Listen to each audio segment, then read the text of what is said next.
आप सभी को नमस्कार। मित्रों, कुछ समय पूर्व हमने एक बार कोशिश की थी, मगर अचानक से बिजली चले जाने के कारण वह कार्यक्रम बीच में हमें रोकना पड़ा और हमारी ओर से यही प्रयत्न रहता है कि जब कोई एकाग्र हो तो अ, यथासंभव नागा ना हो, रोज कुछ न कुछ कार्यक्रम हो। आज लेखक और अनुवादक अनामिका जी पर एकाग्र की 11वीं कड़ी है।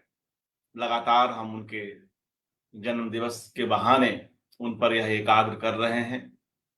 अलग-अलग हिस्सों से लोग आ रहे हैं और विभिन्न विधाओं पर अपनी बात रख रहे हैं। मित्रों, आज इस कड़ी में हमारे साथ एक बेहद खास मेहमान जुड़ रहे हैं और हमें खुशी है कि वे हमारे अनुरोध को उन्होंने स्वीकार किया। यद्यपि कुछ देर पहले जब हमने यह कार्यक्रम शुरू किया था, तब वे हमारे साथ साक्षात थे, मगर अभी उनका वीडियो संदेश हम सुनेंगे क्योंकि उस समय हमारे यहाँ बिजली चली गई। मेरा इशारा है अनामिका जी के ज्येष्ठ पुत्र उत्कर्ष अमिताभ की ओर। वे एक उद्यमी हैं। इंग्लैंड में, लंदन में 2 कंपनियां चला रहे हैं।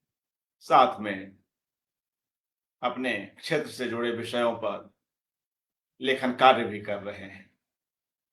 वे कैसे अनामिका जी के व्यक्तित्व को देखते हैं, अपनी माँ को देखते हैं, संक्षेप में हम इसे सुनेंगे। पूर्व में जब हमने रघुवीर सहाय जी पर, विष्णु खरे जी पर, रमेश चंद्र शाह जी पर, ज्योत्सना मिलन जी पर, नवीन सागर जी पर, राजेंद्र यादव जी पर, मनु भंडारी जी पर और भी कुछ लोगों पर, किशन पटनायक जी पर जब एकाग्र किया तो उनके परिवार से जुड़े हुए लोग भी आए। तो इससे कोई एकाग्र एक मुकम्मल स्वरूप प्राप्त करता है और हमें भी अच्छा लगता है कि अलग-अलग रंगों से हम परिचित होते हैं। जिस शख्सियत पर एकाग्र हो रहा होता है, उससे जुड़े जो तमाम लोग हैं, उनकी टिप्पणियों को सुनना सुखद होता है। एक फर्स्ट हैंड एक्सपीरियंस है, उसका अपना एक महत्व होता है। मैं उत्कर्ष जी को यहाँ पर लाऊं उनके वीडियो संदेश को, उससे पूर्व एक कविता है अनामिका जी की, होमवर्क नाम से। इसको सुनते चलते हैं। यह कविता अ, अनामिका जी के जो कविता संग्रह है, अनुष्टुप में संकलित है। यह कविता मित्रों आज इसलिए भी रख रहा हूं कि इसमें जो माँ और पुत्र के बीच संवाद हो रहा है, उसी संवाद में कविता घटित हो रही है। उसी संवाद में दर्शन के पुट भी आ रहे हैं और बड़ा ही रोचक संवाद है और उसके बहाने पूरी कविता बनती है।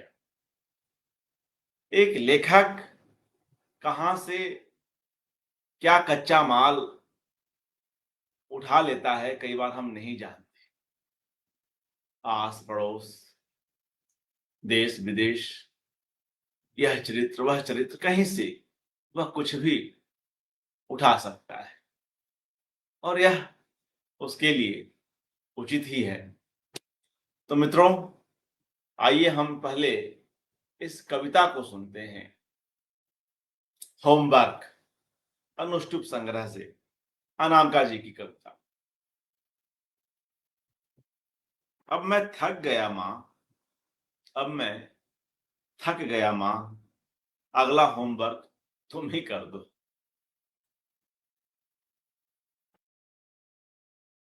क्या जाने क्या क्या दे देती है मैडम, रिक्त स्थानों की पूर्ति करो। रिक्त स्थानों की पूर्ति यह कैसे होती है बेटा? यह एक ऐसी कला है जो मैंने कभी नहीं साधी। जो जगह खाली हुई, खाली ही छोड़ दी।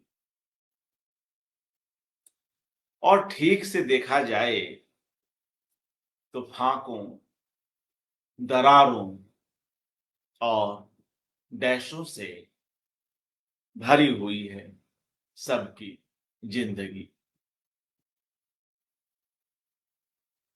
खाली जगहों में तो भूत रहा करता है ना मां। कभी कभी वर्तमान भी रहता है भूतों की पूरी भयावहता से। कभी कभी वर्तमान भी रहता है भूतों की पूरी भयावहता से बेटू। खाली जगहों में मां शब्द नहीं भरते, चलो मोम भरते हैं। आसमान पहले से ही भर गया है खाली जगहों में। हम छोड़ दें बेशक, आसमान कोई जगह छोड़ता नहीं खाली। हम छोड़ दें बेशक, आसमान कोई जगह छोड़ता नहीं खाली। आसमान बन जाती हैं, आसमान बन जाती हैं खाली जगहें मां। आसमान बन जाती हैं खाली जगहें मां। सवाल देखिए, खाली जगहों के ही दम से है बेटे इतना विशाल आसमान। खाली जगहों के ही दम से है बेटे इतना विशाल आसमान। हम सबका खालीपन धीरे धीरे मिट्टी से उठकर बन जाता है नीला आसमान। हम सबका खालीपन धीरे धीरे मिट्टी से उठकर बन जाता है नीला आसमान। तो मित्रों, हम लोगों ने अभी अनामिका जी की यह कविता सुनी, होमवर्क। कवि कहां से क्या क्या कविताएं लेकर आ जाता है सहसा पता नहीं चलता। और जब टोकरी में दिगंत थेरी गाथा 2014 पर अनामिका जी को साहित्य अकादमी का पुरस्कार मिला, तो अपने उस स्वीकृति वक्तव्य में वे इस बात को स्वीकारती भी हैं कि सब कुछ तो परिवेश का दिया हुआ है, सब कुछ तो समाज का दिया हुआ है। मैंने तो बस उसे एक शब्दों का रूपाकार प्रदान किया है। तो आइए कुछ बातचीत और करेंगे, मगर सर्वप्रथम आगे की बातचीत को आगे बढ़ाने से पूर्व उत्कर्ष अमिताभ जी को सुनते हैं, अनामिका जी के ज्येष्ठ पुत्र को। वे इन दिनों लंदन में हैं, वहीं से यह वीडियो संदेश हमारे लिए भेजा है। आप लोग भी सुने। उत्कर्ष Amitabh.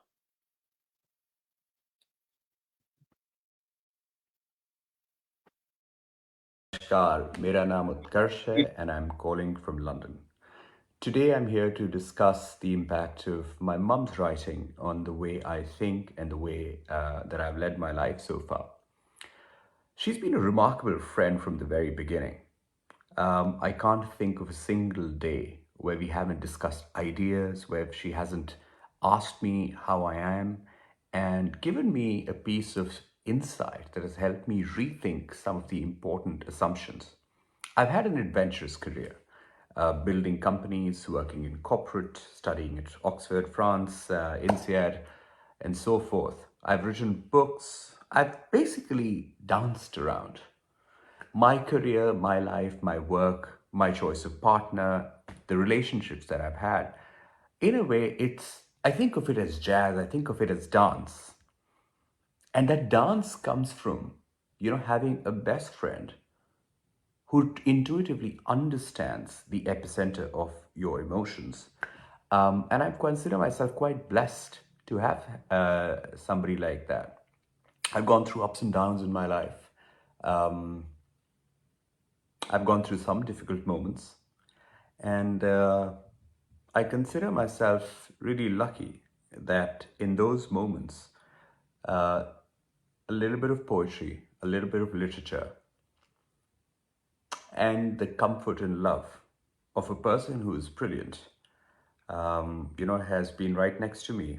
And when I've been traveling or living abroad, thanks to technology, a call away. My friends, she's met them at all parts of life at 4 a.m. after a long night out, or at odd hours. My friends have called, come in. She's regaled us all with conversations, tea. Um, I don't know how she does it actually, because in addition to teaching and writing, she takes care, of course, my brother, my father, our grandmothers. But I know how many people reach out to her, and the connect that she's able to establish with them, with a smile, with a word, with a poetry, I think makes the world a kinder place, a better place. If I have one wish, it's very simply this, that may she spend every single day of her life thinking, writing, teaching, laughing, and being who she is. Because I have seen, by her, Dr. Anamika, being herself, is, is a celebration for me and for the rest of the world.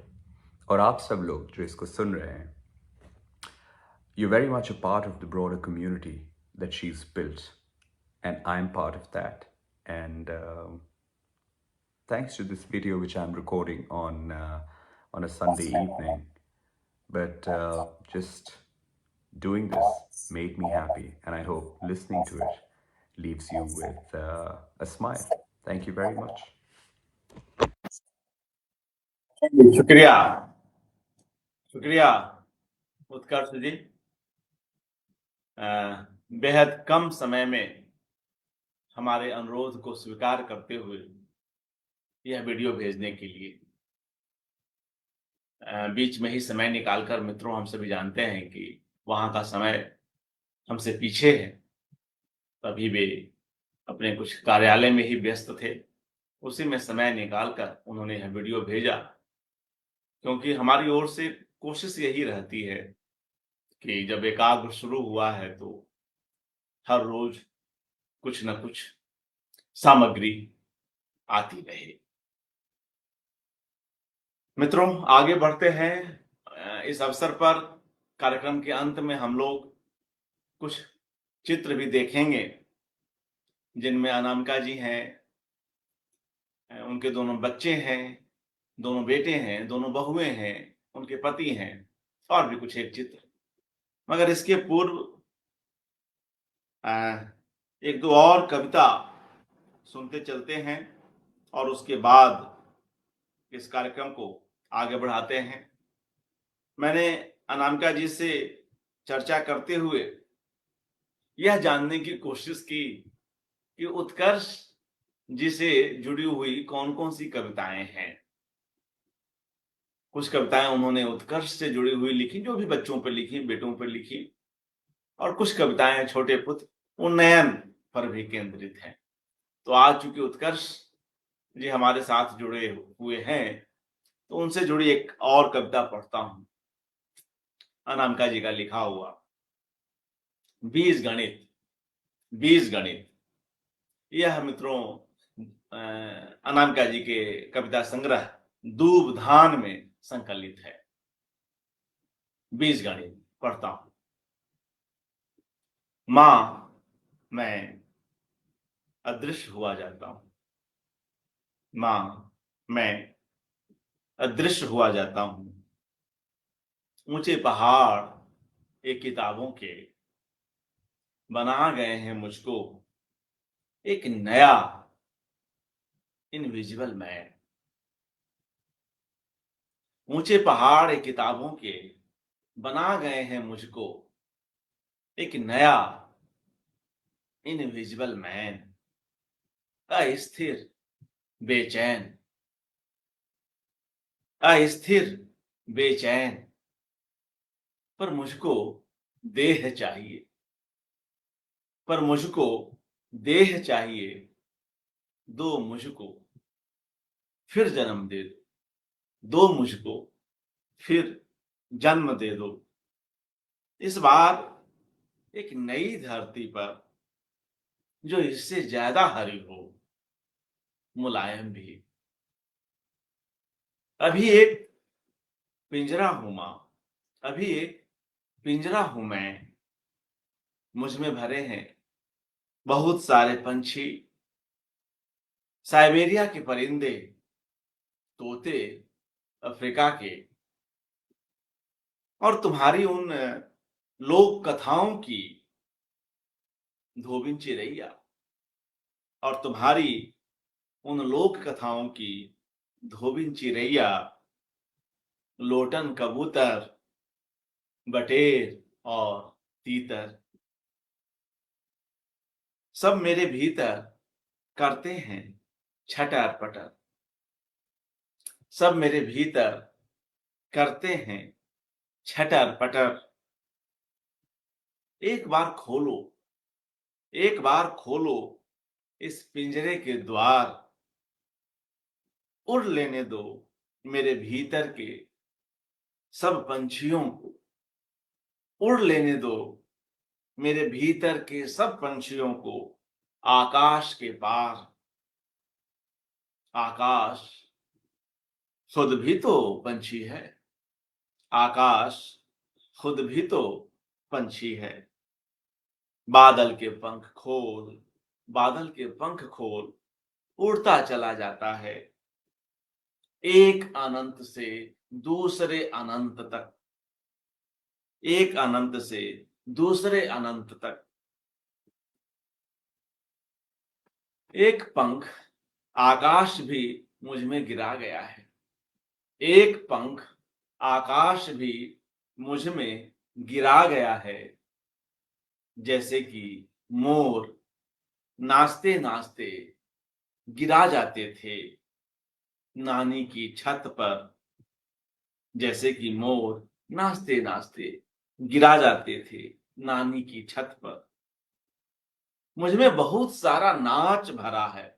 अभी वो dance की भी बात कर रहे थे दूसरे अर्थ में, कि वे काम के सिलसिले में कहां कहां डांस कर रहे होते हैं। इसका अर्थ यह भी है कि वे कैसे अपने काम को एंजॉय कर रहे हैं। और देखिए, काफी पहले लिखी इस कविता में वे बात भी आ रही। जैसे कि मोर नाचते नाचते गिरा जाते थे नानी की छत पर। मुझ में बहुत सारा नाच भरा है। कम से कम तुम जानती हो, कम से कम तुम जानती हो, एक अनंत मुझे चाहिए। अनंत का हिज्जे क्या है मां? न न आधा होगा न के बाद, न आधा होगा न के बाद, या लगेगी उस पर बिंदी। देखो मैं भूल रहा हूं हिंदी। 3 बरस माथा पच्ची की, 3 बरस माथा पच्ची की, सिर्फ विज्ञान गणित में, बीज गणित में। काश एक बीज होता फूलों का भी। काश एक बीज होता फूलों का भी। रेखा गणित की रेखाएं सब चित्रकला की रेखाओं सी आंकी बांकी होकर गिल्ली डंडा खेलती। रेखा गणित की रेखाएं सब चित्रकला की रेखाओं सी आंकी बांकी होकर गिल्ली डंडा खेलती। अच्छा, अच्छा, छोड़ो ये सब, आओ अब साथ उड़े। अच्छा, छोड़ो ये सब, आओ अब साथ उड़े, कम से कम उस सरहद तक, कम से कम उस सरहद तक। तो मित्रों, यह एक और कविता अनामिका जी की, बीज गणित। और आज इस कविता को पढ़े जाने का संदर्भ भी आप जान ही रहे हैं।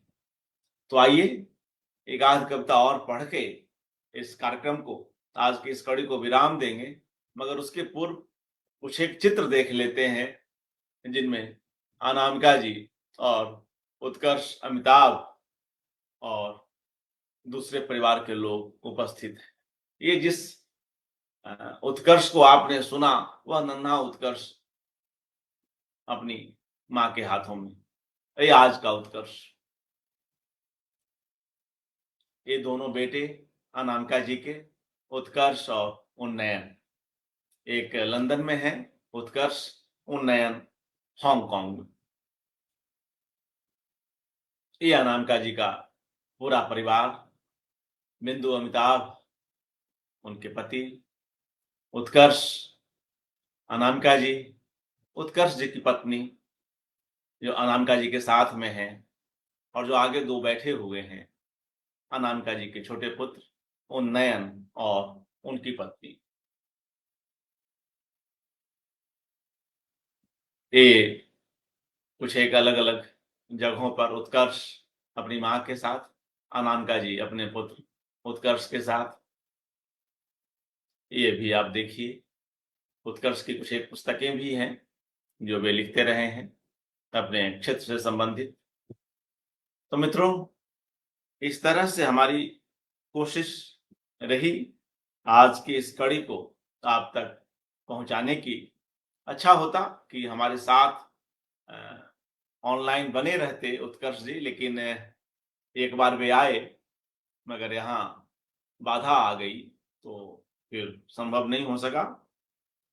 तो इस अवसर पर मित्रों, एक और काफी पहले की कविता अनामिका जी की ही, बच्चा शीर्षक से, वे भी आज की इस कड़ी से संबंधित है। आप हमारा इशारा समझ रहे हैं। समय के शहर में संग्रह से यह कविता बच्चा, सुनिएगा और फिर हम लोग इस कार्यक्रम को विराम देंगे। हमारे साथ देवांशु पाल जी, ओम निश्चल जी, सरिता कुमार जी, शिवदयाल जी और तमाम दूसरे मित्रगण जुड़े हुए हैं। सरिता कुमार जी, उम्मीद कर रहा हूं कि आप तक प्रोग्राम सही तरीके से आ रहा होगा। फिर भी कोई दिक्कत अगर हो रही हो तो आप जरूर बताइएगा। बच्चा, अनामिका जी की एक और कविता। घर से बच्चा चला गया है, घर से बच्चा चला गया है, छूट गई है एक जुराब, जागी आंखों में छूटा हो जैसे एक खिलौना ख्वाब। घर से बच्चा चला गया है, छूट गई है एक जुराब, जागी आंखों में छूटा हो जैसे एक खिलौना ख्वाब। ये क्या, ये क्या पूरा वो ही घर है? सीढ़ी पर बैठे हैं प्रेत, अंधियारे की धुत शक्ल पर बल्बों से गिरती है रेत, पन्नों की फटती छाती पर छूट गए हैं उसके अक्षर, पन्नों की फटती छाती पर छूट गए हैं उसके अक्षर, नन्हे पामों की अंजुरी भी छूटी चादर की झुर्री पर, नन्हे पामों की अंजुरी भी, पांवों की अंजुरी छोटी चादर की धुरी पर सांस रोककर लेट गई है। सांस रोककर लेट गई है इस कमरे की बंद हवा जो। हवा ने सांस नहीं रोका है, रोका है उस मां ने जिसका बच्चा उससे दूर चला गया है, बहुत दूर। सांस रोककर लेट गई है इस कमरे की बंद हवा जो। खामोशी की डूबी धड़कन नीड़ छोड़कर उड़ी बयां जो। सांस रोककर लेट गई है इस कमरे की बंद हवा ज्यों। खामोशी की डूबी धड़कन नीड़ ओढ़कर नीड़ छोड़कर उड़ी बया ज्यों। चांद चांद टंगा मन के बबूल पर, चांद टंगा मन के बबूल पर कटी हुई गुड्डी सा। गुड्डी पतंग को कहते हैं, आप में से कई लोग जानते होंगे। चांद टंगा मन के बबूल पर कटी हुई गुड्डी सा आकर झंझट से या पिया गया दुद्धू, झंझट से या पिया गया दुद्धू बिखरा है आसमान पर। अधखाई अधखाई सी चॉकलेट की चुम्मी लेने आई चींटियां। अब देखिए, बच्चे के जाने के बाद चीजें जो घर में हैं उसके बिंब किस तरह से अनामिका जी अपनी इस कविता में, बच्चा शीर्षक कविता में रख रही है। बच्चा बड़ा हो गया है, बाहर जा रहा है, मगर माँ के लिए तो बच्चा ही है। माँ के लिए ऐसा बच्चा है जो वे एक जगह अभी इसी कविता में कहती हैं, जिसके नन्हे पांवों की अंजुरी को वे याद कर रही है। माँ की ममता देखी। आगे पढ़ता हूं। अधखाई सी चॉकलेट की चुम्मी लेने आई चींटियां, आज मुझे ये इतनी प्यारी जितनी ब्याही गई बेटियां। आज मुझे ये इतनी प्यारी जितनी ब्याही गई बेटियां। पूजा के दिए की लौ, पूजा के दिए की लौएं टिम टिम रिमझिम घबराती सी। उसकी आंखें ही लगती हैं। पूजा के दिए की लौएं टिम टिम रिमझिम घबराती सी। उसकी आंखें ही लगती है थकी थकी झिपती जाती सी। मंत्र बोलने लगती हूं, मंत्र बोलने लगती हूं,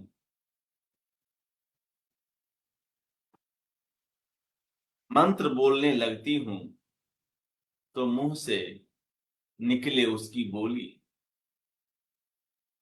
मंत्र बोलने लगती हूं तो मुंह से निकले उसकी बोली।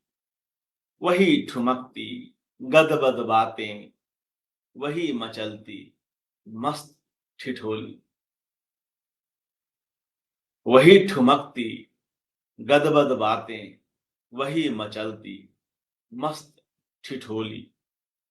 जा रे भगवन, जा रे भगवन, यहां खड़ा क्या करता है मेरी निगरानी। जा रे भगवन, यहां खड़ा क्या करता है मेरी निगरानी। जा तू उसके पीछे दौड़ा, जा तू उसके पीछे दौड़ा, जैसे दौड़ी धूप सयानी, जैसे दौड़ी धूप सयानी। यह कविता भी हमने रखी अनामिका जी की बच्चा शीर्षक कविता। और मित्रों, मुझे लगता है कि आज की इस कड़ी को यहीं पर विराम देते हैं। अच्छा लगा कि हमारी आज की यह कोशिश कुछ रंग ला सकी और जो उत्कर्ष अमिताभ जी ने आज के इस वक्तव्य के लिए अनामिका जी पर, अपनी मां पर बोलने के लिए जो टाइटल चुना वह भी कितना सुंदर है। अनामिका हो जाना एक मां का कविता। आगे किसी कड़ी में हम लोग उनके दूसरे पुत्र, छोटे पुत्र को भी सुनने की कोशिश करेंगे, उनसे अनुरोध करेंगे और उम्मीद है कि वे हमारे अनुरोध को मानेंगे और उनकी ओर से भी कुछ चीजें हमें प्राप्त होंगी। आप सभी लोग इस कार्यक्रम के साथ जुड़े, अच्छा लगा। हमारे साथ उदय भानु पांडे जी, इंद्रमणि कुमार जी और तमाम दूसरे मित्रगण जुड़े हुए हैं। आप सभी का धन्यवाद। अनामिका जी पर यह एकाग्र जारी है। कल एक नई कड़ी में फिर मिलते हैं। नमस्कार, शुक्रिया।